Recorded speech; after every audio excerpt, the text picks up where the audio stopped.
Moi, j'ai été dans le système. J'ai été président comme vous le disiez, du Haut Conseil de la santé publique sur les maladies infectieuses pendant 15 ans. J'ai conseillé beaucoup de gouvernements sur toutes les crises sanitaires. J'étais président du Collège des professeurs de maladies infectieuses, président de beaucoup de choses en infectiologie, et même à l'OMS pour les vaccins. Donc, je sais de quoi je parle. Et là, je n'arrive pas à comprendre comment toutes ces institutions ont été manipulées, finalement, si on regarde avec un peu de recul, par l'industrie pharmaceutique, pour nous conduire dans une impasse terrible.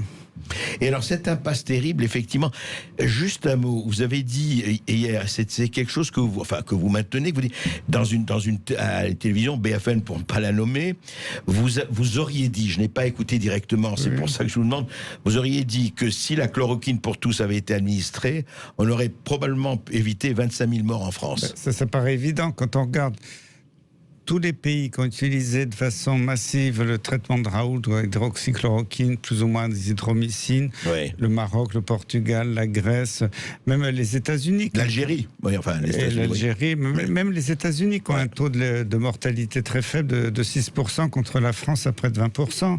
Hier, CNN et tout ça, ils ont dit l'Amérique refuse l'hydroxychloroquine. Ça a été envoyé.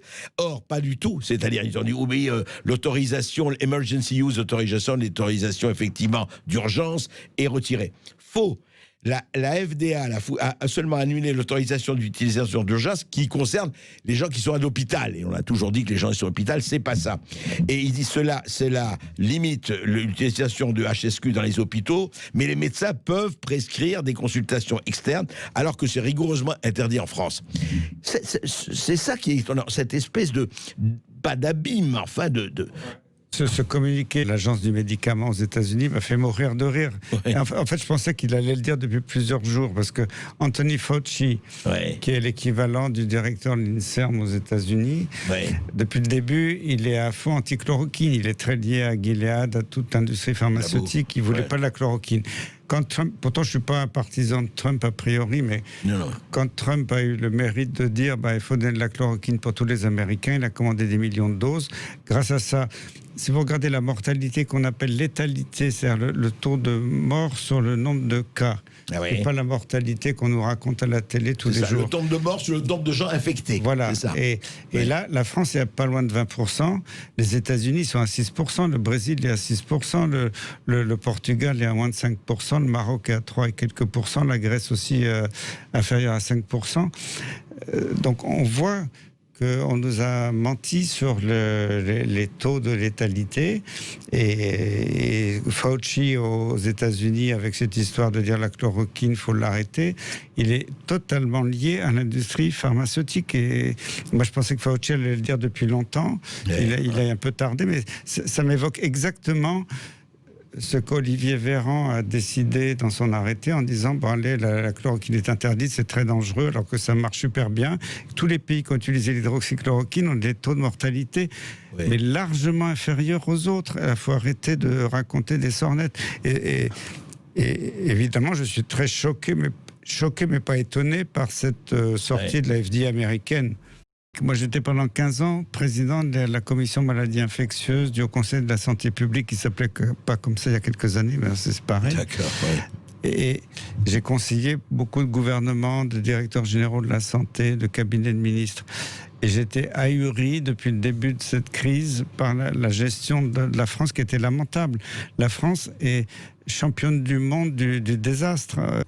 Bien évidemment, quand j'ai vu les résultats en Chine préliminaires, l'étude de Chen, qui est une étude randomisée, tirage au sort dans les grands standards internationaux, a démontré que la chloroquine marchait. Après Raoult, même sur 24 malades, c'était pas beaucoup au début. On pouvait ridiculiser, mais quand on a des tests statistiques significatifs sur un petit nombre de malades, c'est beaucoup plus puissant. Contrairement à ce qu'a dit certains... C'est plus puissant quand on a... Si le test statistique est très fort, c'est plus puissant sur un petit nombre de malades que sur des milliers de malades. Et il y a un certain monsieur Cohen, qui est journaliste, qui a dit le contraire dans les médias, et ça m'a fait hurler, quoi. Donc, Raoult l'a montré dès les 24 premiers malades, on a rigolé, après il l'a montré sur 80 malades, puis sur 1200. Maintenant, il le montre sur 3700 malades. Et je sais que que l'article est accepté, donc il va être publié prochainement. Ouais. Donc il n'y a plus aucun doute que ça marche. Et je ne comprends pas cette intelligentsia d'immunologistes, de gens de l'INSERM, de Parisiens qui disent oui, tout ça c'est des bêtises. C'est très choquant. Il n'y a pas besoin d'avoir une étude contre placebo. Je vous rappelle que l'OMS, déjà il y a des années, a rédigé des protocoles quand c'est éthique d'utiliser un placebo. Là, on est totalement en dehors des clous. On n'a pas besoin de placebo quand une étude montre des succès à plus de 98%. C'est une honte totale qui est immorale de continuer à dire que l'étude de Raoult ne montre rien, que c'est pas fait selon les canons de la science. C'est fait parfaitement selon les canons de la science. Il faut arrêter de délirer. Tout ça, c'est parce que tous ces experts qui disent ça sont achetés par l'industrie pharmaceutique. J'ai pas peur de le dire.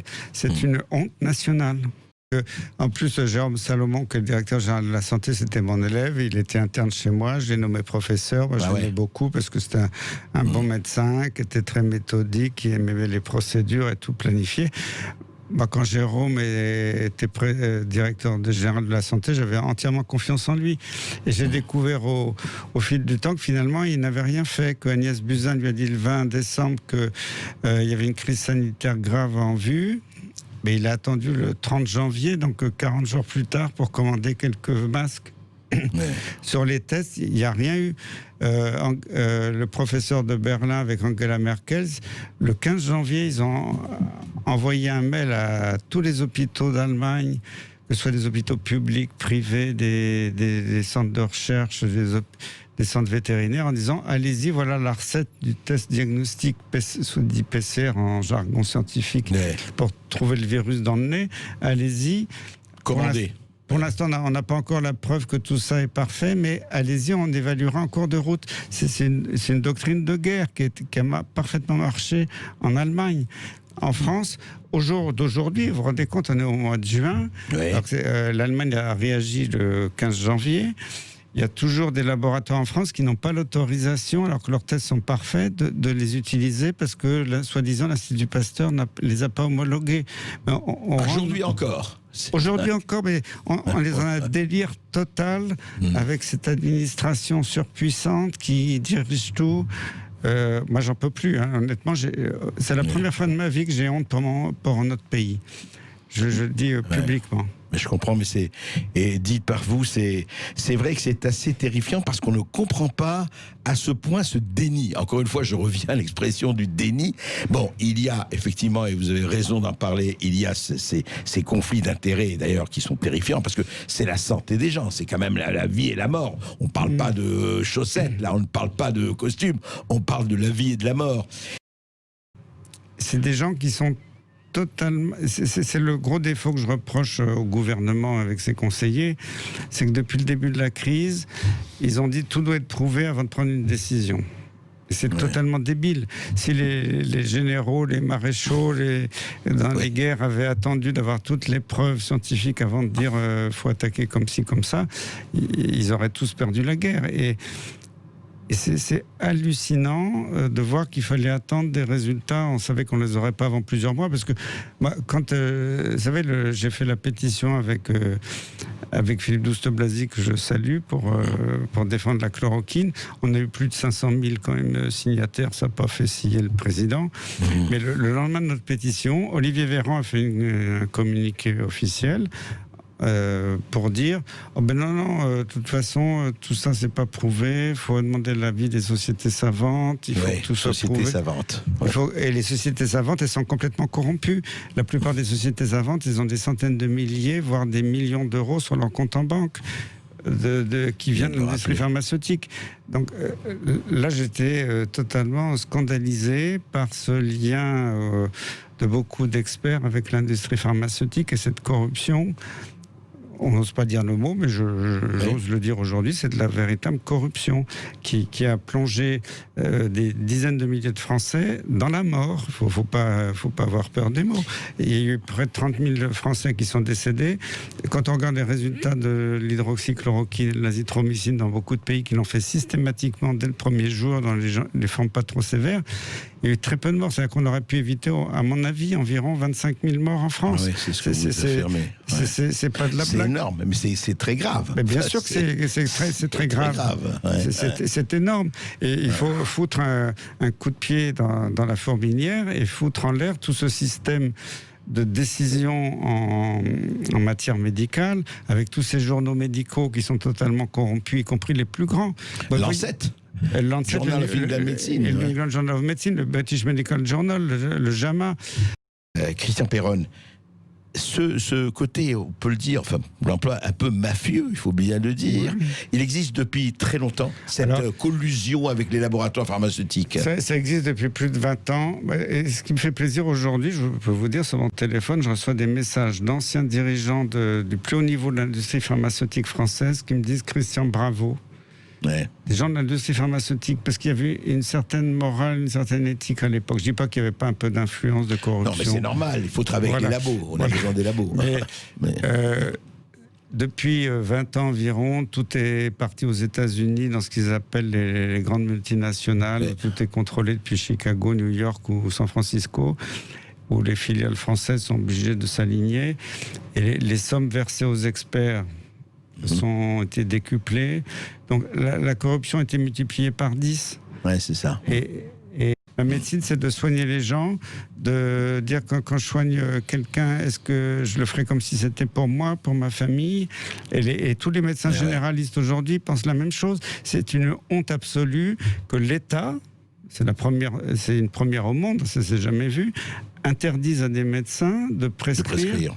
C'est un scandale absolu. Quand on voit que le Conseil national de l'ordre des médecins a pris la suivi et a menacé de radiation des médecins, que la NSM, l'agence du médicament, a commencé à inquiéter des gens, y compris moi, parce que on a reçu dans notre service une lettre de la NSM en disant comment ça se fait que vous ayez guéri des malades, c'est pas du tout normal.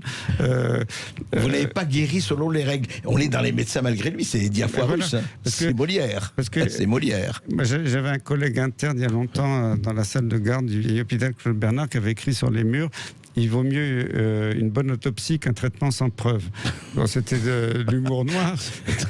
Mais c'est la phrase que Véran se répète tous les jours: il vaut mieux une bonne autopsie qu'un traitement sans preuve. Olivier Véran a reposé ses décrets ou ses arrêtés sur des rapports du Haut Conseil de la Santé publique.